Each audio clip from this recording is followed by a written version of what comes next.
Weekend update on gold, June 27th. So, uh, no big change on the weekly. We were in a huge uptrend. We are now pulling back, technically in a downtrend. We did go lower low, lower high, and we did break this low here. So we are in a downtrend, but it's pretty corrective looking, and we are in a definite zone of interest. So, what I find interesting about last week is we, for the first time, closed below this low here, wick, but we did not close below this major low here. This major low is the one that took out this previous high back here. This low here never ended up taking out the last high.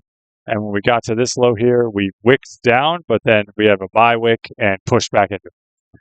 So we are in a major zone of interest.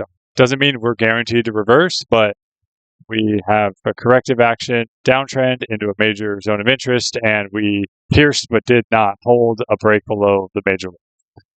On the daily, here it is. So we technically closed below it on the daily, but immediately reversed with a morning star doji pattern. On the 240, I just put the latest high on it. On the 240, I would want to see us break in order to consider ourselves in an uptrend. That said, as I start getting down to the 60, I'm going to go to 15 because it's the same, but just blown up. I am seeing what, you could call this a major inverted head and shoulders. You could call it a triple bottom.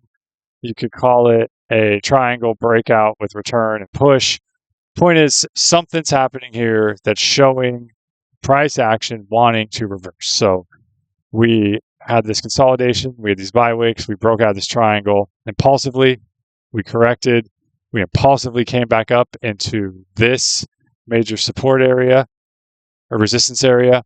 We came back down correctively, and we ended the last 15 minutes of the week majorly impulsively up. So really key interested area because we are on the weekly in this major zone of interest that could show to watch a reversal. And on the 15, we are showing signs of a reversal.